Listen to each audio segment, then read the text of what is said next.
Hello everyone, welcome back to my channel. আশা করি তোমরা সবাই খুব ভালো আছো আর সুস্থ আছো। লাস্ট ভিডিওতে তোমরা দেখেছিলে যে আমি কিন্তু বাড়িতে আসার জন্য গোছগাছ শুরু করে দিয়েছিলাম। বলেইছিলাম বাড়িতে আছে অন্নপ্রাশনের অনুষ্ঠান, আর আমি কিন্তু ফাইনালি চলে এসেছি বাড়িতে। আর আজকে তোমরা যে ভিডিওটা দেখছো, আমি কিন্তু ঠিক সেই দিন সকালবেলায় বাড়িতে ঢুকেছি। মানে 26 তারিখ ছিল আমাদের বাড়ির অনুষ্ঠান, আর আমি ঢুকেছি 25 তারিখ সকালবেলা। আমার জানো তো 24 তারিখ রাত্রেবেলায় ঢুকে যাওয়ার কথা ছিল, তবে ট্রেন অনেকক্ষণ লেট থাকার কারণের জন্য আমি 25 তারিখ ভোর সকাল 6টার সময় বাড়িতে ঢুকেছি। একটুখানি রেস্ট নিয়েছি, আর রেস্ট নিয়ে দেখো ভিডিওটা কিন্তু শুরু করে দিয়েছি। আর ভিডিও শুরুতেই যে মেন আকর্ষণ সেটা হচ্ছে আমাদের পুচকুসোনার এই অন্নপ্রাশনের কার্ডটা। আমি তো ভিডিও কলে কার্ডটা দেখেছিলাম, সামনাসামনি কার্ডটা দেখিনি।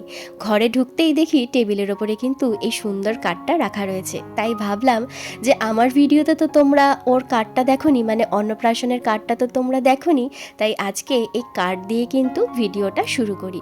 কার্ডটা ভীষণ সুন্দর হয়েছে, আর এখানে যে কবিতাটা লেখা ছিল না, এত মজার ছিল কি বলবো।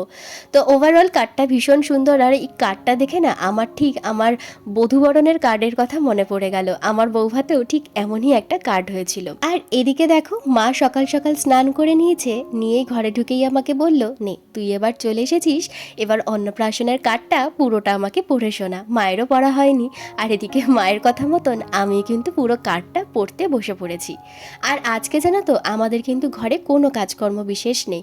সকালবেলা মিস্টার চক্রবর্তী বলল গরম গরম কচুরি নিয়ে আসবে সবার জন্য, তো সকালের ব্রেকফাস্ট আমাদের বানাতে হবে না। আর দুপুরবেলা থেকে নিমন্ত্রণ চর্দির বাড়িতে, তো সে কারণের জন্য ঘরে রান্না বান্না নেই। আর আমরা যখন সকালবেলা ঘরে ঢুকছি তখন দেখি বাবা আর মায়ের অর্ধেকের বেশি বাসি কাজকর্ম হয়ে গেছে। এখন শুধু বাকি বাবার স্নান করে পুজো দেওয়াটা।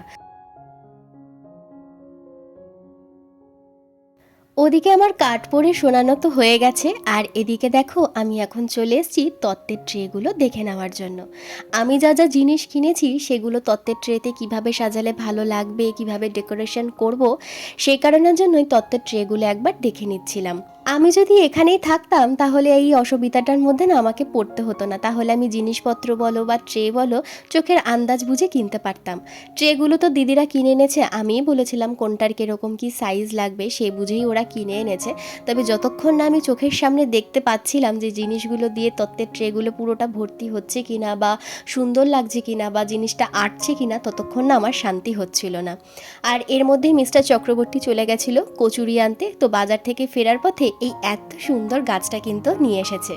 সকালে কিন্তু সবার ব্রেকফাস্ট করা হয়ে গেছে, আর এদিকে আমি চলে এসেছি এখন তত্ত্বের ট্রেগুলো একটু ঘাটাচাড়া করতে। এই জিনিসপত্রগুলো দিয়ে সাজালে কীরকম কি দেখতে লাগছে, বা কোনটার মধ্যে কোনটা দিলে বেশি সুন্দর লাগবে সেগুলোই একটু দেখছি, যাতে পরে আমার অসুবিধা না হয়, বা এগুলো সাজাতে গিয়ে যাতে দেরি না হয়। সকালবেলা এগুলো রেডি করে রাখলে রাত্রেবেলা তত্ত্ব সাজাতে বসবো, তাহলে অনেকটাই তাড়াতাড়ি আমার হয়ে যাবে। এখানে তত্ত্বের জন্য যা যা তোমরা জিনিস দেখবে, এই সমস্ত জিনিসগুলোই জানো তো মিস্টার চক্রবর্তী আমার উপরে ভার দিয়ে দিয়েছিল। প্রথম দিনই বলে দিয়েছিল আমি কাজের জন্য প্রচণ্ড ব্যস্ত থাকবো, তোমার যেটা ভালো মনে হবে তুমি সেটাই কিনে নেবে। তবে অবশ্য আমি যা যা জিনিসগুলো পছন্দ করেছি পরে ওকে সবটাই দেখিয়েছি, ওর সবটাই পছন্দ হয়েছে। তো দুজনের পছন্দ মতনই কিন্তু আমরা এই তত্ত্বের জিনিসপত্রগুলো কিনেছিলাম। শুধু এই জিনিসপত্র বলে না, জানো তো রাত্রেবেলা যখন তত্ত্বের ট্রেও সাজাতে বসেছিলাম তখনও পুরোটাই দিয়ে দিয়েছিল আমার দায়িত্বে, যে তুমি সাজাও সুন্দর করে, এটা সুন্দর হবে আমি জানি, আমাকে যতটুকুনি হেল্প করতে বলবে আমি হেল্প করে দেবো। তবে হ্যাঁ, রাত্রেবেলা যখন আমরা তত্ত্ব সাজাতে বসেছিলাম ও কিন্তু আমাকে অনেকটাই হেল্প করে দিয়েছিল। রাত্রে যদি ও না থাকতো আমার একার পক্ষে সত্যিই সম্ভব হতো না। আর আমার না একটা হ্যাবিট হয়ে গেছে, আমি যাই করি না কেন ও যদি যতক্ষণ না বলবে যে হ্যাঁ ভালো হয়েছে বা ঠিক আছে বা এটা চেঞ্জ করো তাহলে ভালো লাগবে, তো ততক্ষণ আমি স্যাটিসফাইড হই না। তো এই রাত্রেবেলাও ঠিক সেম হয়েছিল।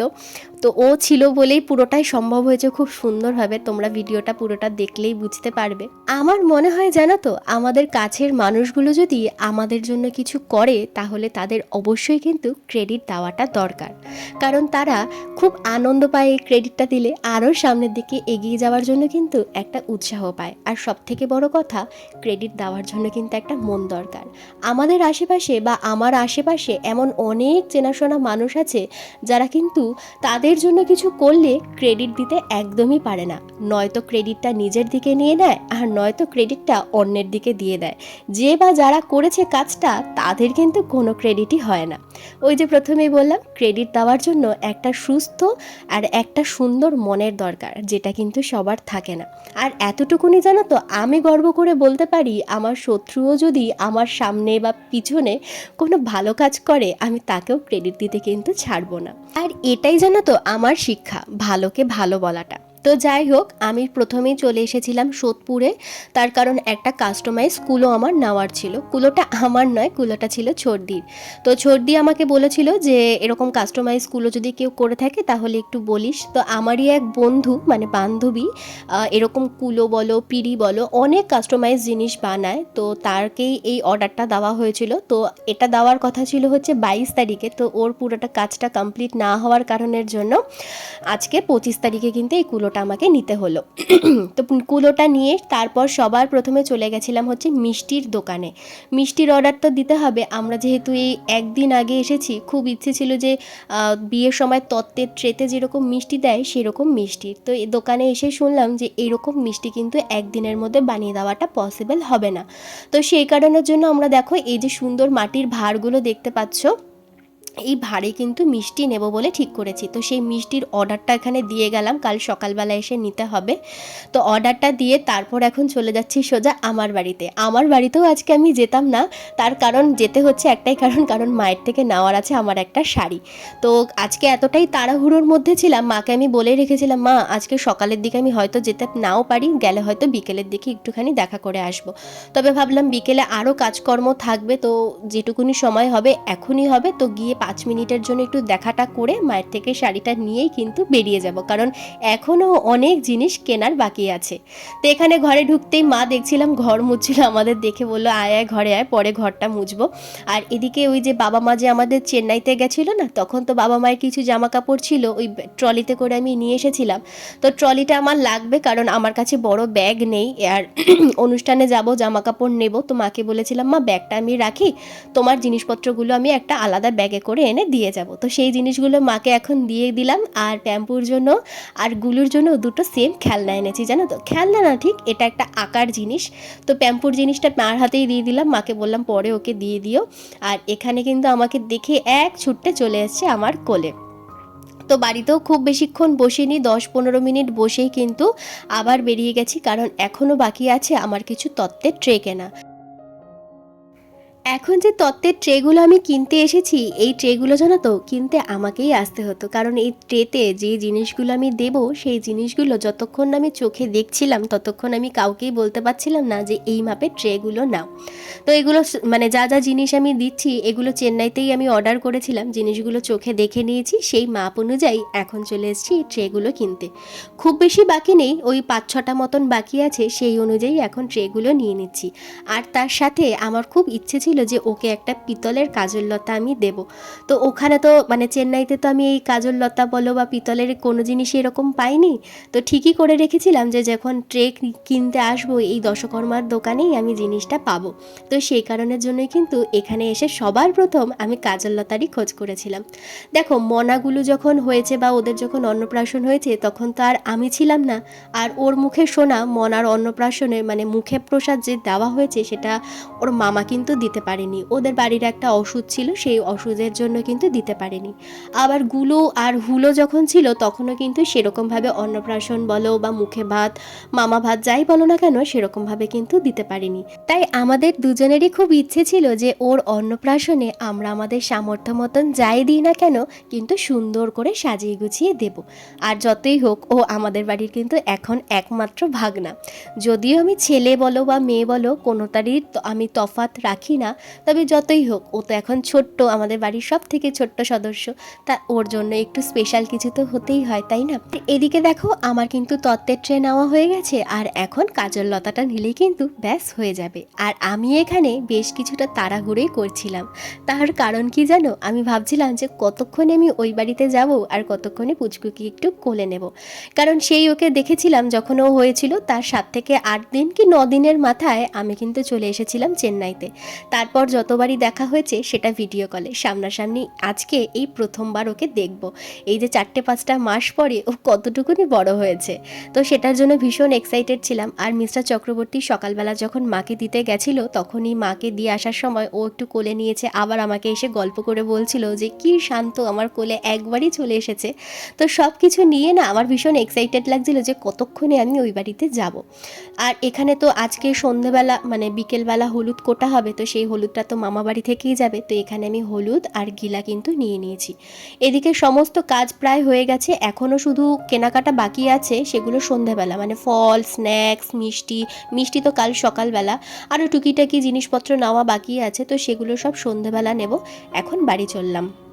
বাড়ি এসে স্নান টান আমার সব হয়ে গেছে, আর এই হচ্ছে সেই সুন্দর কুলোটা। তোমরাও যদি কেউ এরকম কাস্টমাইজ কুলো, পান, পিঁড়ি, গাছকৌটো নিতে চাও মানে তোমাদের স্পেশাল দিনগুলোর জন্য, তো অবশ্যই কিন্তু ওর সাথে কন্ট্যাক্ট করতে পারো, আমি কিন্তু পাশে ওর নাম্বারটা দিয়ে দিচ্ছি।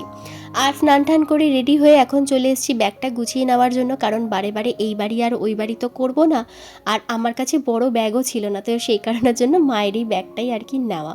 তো এখানে মায়ের শাড়ি, আমার শাড়ি, মিস্টার চক্রবর্তীর পাঞ্জাবি, আর বাবা বলল যে আমারটা নিস না, কারণ আমি মাঝে বাড়িতে আসবো, কারণ ঠাকুর দেওয়ার ব্যাপার আছে, ঘরটাও পুরো ফাঁকা রাখবো না, তাই আমি মাঝে মাঝে আসবো, তাই আমার জিনিস তোকে নিতে হবে না। আর তোমাদের চেন্নাইতে বলেছিলাম না যে আমি যে সুন্দর শাড়িটা কিনেছি সেটা তোমাদেরকে দেখাবো, এই যে এই হচ্ছে সেই শাড়িটা। এই শাড়িটা জানো তো আমার ভীষণ পছন্দ হয়েছে, একবার দেখাতেই কিন্তু এই শাড়িটা পছন্দ করে আমি নিয়ে নিয়েছি। আর এর সাথে ছিল এই যে সুন্দর দেখতে ব্লাউজটা। কেমন হয়েছে সেটা কিন্তু অবশ্যই আমাকে কমেন্ট করে জানিও। আমি চেন্নাইতে থাকতে এই জিনিসগুলো দেখাতে পারতাম জানো তো, তবে দেখাতে পারিনি, তার একটা কারণ আছে। তার কারণ হলো মিস্টার চক্রবর্তীর অফিস থেকে এবার আমাদের মিথ্যে বলেই ছুটিটা নিতে হয়েছে। কারণ এই যে পুজোর সময় বাড়িতে গেলাম, বাড়িতে যখন এসেছিলাম তখন 1.5 মাসের ছুটি নেওয়া হয়েছিল, মিস্টার চক্রবর্তীর অপারেশন সব কিছু মিলিয়ে ঠিলিয়ে নিয়ে 1.5 মাস কিন্তু ছুটি হয়ে গেছিলো। তারপর এখানে আসতে না আসতে এই 2-2.5 মাস পরে আবার বাড়িতে ছুটির কথা চাইলে অফিস থেকে কোনোভাবেই কিন্তু ছুটিটা দিত না। আর এই অনুষ্ঠানে তো আমাদেরকে আসতেই হতো, তো সব কিছু নিয়ে আমাদেরকে একটা ছোট্ট মিথ্যে বলতে হয়েছে যে বাবার শরীর খারাপ, বাড়িতে কিন্তু যেতেই হবে। তো আমার ভিডিও ওদের অফিসের অনেকজনই দেখে, তো সেই কারণের জন্য আমি শেয়ারও করতে পারছিলাম না শাড়ি, পাঞ্জাবি এগুলো। দেখলে ওর একটু কিছুটা প্রবলেম হয়ে যেত। আর এই যে অনুষ্ঠানের এতগুলো দিন পরেও আমাকে ভিডিওটা একটু দেরি করে ছাড়তে হচ্ছে, এই কারণের জন্যই আমি কিন্তু এখন অলরেডি চেন্নাইতে চলে এসেছি, মিস্টার চক্রবর্তী অফিসে জয়েন করে গেছে, এরপরেই কিন্তু আমি এখন এই ভিডিওগুলো ছাড়া শুরু করেছি, নয়তো ওর একটু প্রবলেম হয়ে যেত। তো সব মিলিয়ে একটু অ্যাডজাস্ট করতেই হয়, তাই না? তো এদিকে দেখো, তোমাদের সাথে কথা বলতে বলতে কিন্তু আমার ব্যাগ গোছানো সবটাই হয়ে গেছে, প্রায় কমপ্লিট। আর বললামই বাবার জন্য তো নিতে হবে না, বাবা বললো মাঝে বাড়িতে আসবে, বাবার পছন্দ মতন আমি বের করে দিয়ে গেছি কোনটা কি পরবে। বাবা তো প্রথমে পাঞ্জাবি পরতেই চাইছিল না, আমি আর মিস্টার চক্রবর্তী বললাম, তো তারপর ফাইনালি রাজি হয়েছে। আর এই দেখো আমার খাটের কি বাজে অবস্থা, এটা কোনো একটা ফাঁকে আমাকে এসে এগুলো সমস্ত কিছু কিন্তু গুছিয়ে গেছি, রেখে যেতেই হবে, কিচ্ছু করার নেই। আর এখানে প্রায় 2টোর কাছাকাছি কিন্তু 2টো বেজে গেছিলো, 2:30টার কাছাকাছি বাজতে যায়। আর এখন কিন্তু আমরা যাচ্ছি ওই বাড়িতে। আর একটু যাওয়াটা আমার টাফেরই হয়ে গেছিলো, কারণ এই যে সাথে এত বড় একটা ব্যাগ, তারপরে কুলো, পিঁড়ি এগুলো সবটা নিয়ে যাচ্ছিলাম, তো মানে গাড়িতে যে আমার কি ভয় লাগছিল বসে যেতে, কি বলবো তোমাদেরকে। আর তোমাদের তো বলাই হয়নি যে আমাদের বাড়ির সামনে কিন্তু এখন খুব সুন্দর একটা উঁচু রাস্তা হয়ে গেছে, পুরোটাই হবে। আগে তো দেখেছিলে একটু বৃষ্টি হলেই জল ঠল জমে থাকতো, খুব অসুবিধা হতো, ঘরে জল ঢুকতো ঢুকতো এরকম একটা ভাব। তবে এখন কিন্তু ঘরের থেকে রাস্তা হয়ে গেছে আমাদের অনেক উঁচু, সামনের দিক থেকে জল না উঠলেও পেছনের দিক থেকে কিন্তু জল ওঠার চান্সটা একটু আছে, তবে সেই জায়গাটাও আমাদের ঠিকঠাক সবটাই করতে হবে। তো আস্তে ধীরে সবটাই করব। তো রাস্তাটা তোমাদেরকে পরে একটা ভিডিওতে দেখাবো, পুরোটা তো এখন দেখাতে পারলাম না, কিছুটা রাস্তা হয়েছে, কিছুটা বাকি, সেটা পুরোটাই আমাদের আর কি কমপ্লিট হয়ে যাবে এই মাসের মধ্যেই। তো এখন আমরা চলে এসেছি মোটামুটি কাছাকাছি সর্দির বাড়ির সামনে। আর আসতেই দেখলাম, এতদিন ভিডিও কলে শুনতাম যে কোথায় কোথায় প্যান্ডেল হবে, আসতেই কিন্তু দেখতে পেলাম এই যে মাঠে কিন্তু অলরেডি প্যান্ডেল হয়ে গেছে, এটা কিন্তু খাওয়ারের প্যান্ডেল। আর ভেতরে যে ডেকোরেশনের প্যান্ডেল হয়েছে সেখানে এখন মানে তখন যখন ঢুকছিলাম দেখলাম যে তখনও কাজ চলছে, এই যে দেখো তখনও কাজ চলছে, কাজ কিন্তু কমপ্লিট হয়নি। আর এদিকে আমাদের গুলুরানি চলে এসছে, গুলুরানি এসে কিন্তু আমাকে দেখাতে শুরু করে দিয়েছে, দেখো মনি এখানে এটা হবে, ওখানে ওটা হবে, এখানে কিন্তু এটা হবে। তো আমি বললাম চল আগে ঘরে যাই, তারপর আবার বেরিয়ে সবটা আর কি ঘুরে দেখবো। তো এখানে ওকে আগে সবার প্রথমে কুলোর ব্যাগটা দিয়ে দিয়েছি, আর আমি বড় ব্যাগটা নিয়ে কিন্তু এখন চলে যাচ্ছি ঘরে। আর ঘরে এসে যেটা প্রথম কাজ ছিল পুচকুকে একটু কোলে নেওয়ার, এই যে নিয়ে নিয়েছি। সত্যি কথা বলতে ও প্রচণ্ড শান্ত একটা বাচ্চা, ওর কোনো কান্নাকাটি নেই, যে গোটা অন্নপ্রাশনে ওর কিন্তু একটু আমি কান্নাকাটি দেখিনি। খিদে পেয়েছে যখন যখন তখন একটু কাঁদতো, একটু ঘ্যান ঘ্যান করতো, আবার একটু খাইয়ে দিলে কিন্তু ব্যাস ও পুরো চুপচাপ, একটু ওর মধ্যে কোনো কান্নাকাটি বা কোনো বিরক্ত কোনো কিচ্ছু কিন্তু ছিল না। গোটা অন্নপ্রাশনটায় ও সুন্দর একটা লক্ষ্মী বাচ্চা হয়ে কিন্তু ছিল। আর দেখো এখানে আমার কোলে এসে কি সুন্দর শান্ত হয়ে বসে আছে, মানে ওকে আমার কোল থেকে কিছুতেই নামাতে ইচ্ছাই হচ্ছিল না। আমাদেরকে কিন্তু খুব একটা বেশিও চেনে না, বাবা মা গুলু মনা দিদি বদ্দি সবাইকে, যেমন জামাইবাবুদেরকে সবাইকেও চেনে, আমাদেরকে কিন্তু শুধু ভিডিও কলে দেখে। তবে আমাদের কোলে আসার সময় কিন্তু একটুও কান্নাকাটি করেনি, খুব সুন্দরভাবে কিন্তু অ্যাডজাস্ট হয়ে গেছিল। তো কিছুক্ষণ বসে এখন সর্দি বলল যে চল সবাই মিলে গিয়ে একটু প্যান্ডেল কতটা কাজকর্ম হয়েছে গিয়ে দেখে আসি। তো এখানে আমরা সবাই মিলে বেরিয়ে পড়েছি, সর্দি বর্দি, সর্দির যা, তাদের ছেলেমেয়েরা, আমি, মিস্টার চক্রবর্তী সবাই মিলে কিন্তু এখন এই প্যান্ডেলটা দেখছি যে কীরকম হয়েছে, কীরকম কী সাজানো হচ্ছে। আমাদেরকে দেখাচ্ছে যে এখানে গায়ে হলুদের পরে এই ডেকোরেশনটা খুলে যাবে, কোথায় স্টেজ হচ্ছে সবটাই আর কি ঘুরিয়ে ঘুরিয়ে দেখাচ্ছিল, কোথায় স্টল বসবে। তো সবটাই আমরা তখন দেখছিলাম। এতদিন তো ভিডিও কলে শুনতাম যে কোথায় কি হচ্ছে, কোন অনুষ্ঠান কোথায় হবে, কীরকম ডেকোরেশন হচ্ছে। তো আজকে যখন সামনাসামনি দেখছি ভীষণ কিন্তু ভালো লাগছিল। তো এটা হচ্ছে খাবারের প্যান্ডেল, এখানেই আর কি কালকে থেকে খাওয়া দাওয়ার অ্যারেঞ্জমেন্টটা হবে, এখানে প্যান্ডেলের কাজ হচ্ছে। আর উপরের ডেকোরেশনটা কিন্তু ভীষণ সুন্দর হয়েছে, তাই না? কমেন্ট করে কিন্তু অবশ্যই জানিও তোমাদেরও কীরকম লাগলো।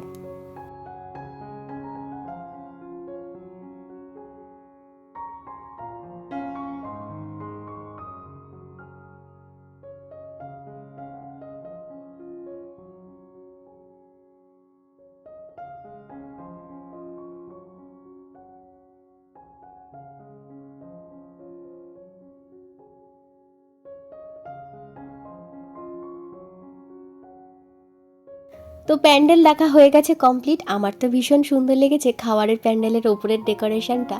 আর এবার তো আমাদের নিজেদেরও খাওয়া দাওয়া করতে হবে, কারণ এরপরে বিকেলবেলা আছে হলুদ কোটা, জল নিমন্ত্রণ করতে যাওয়া, তাই সেই সমস্ত কিছু তাড়াতাড়ি যেতে হয়, সেই জন্য কিন্তু খাওয়া দাওয়ার পার্টটা আগে করতে হবে। তো সেই কারণের জন্য এখন সবাই মিলে আবার চলে যাচ্ছি ঘরে। তো চলো আজকের জন্য ভিডিওটা এখানে শেষ করে দিলাম, দেখা হচ্ছে নেক্সট ভিডিওতে। আর নেক্সট ভিডিওতে কিন্তু বিকেলবেলার হলুদ কোটা, জল নিমন্ত্রণ করতে যাওয়া প্লাস তত্ত্ব সাজানোর পুরো ভিডিওটা আসছে।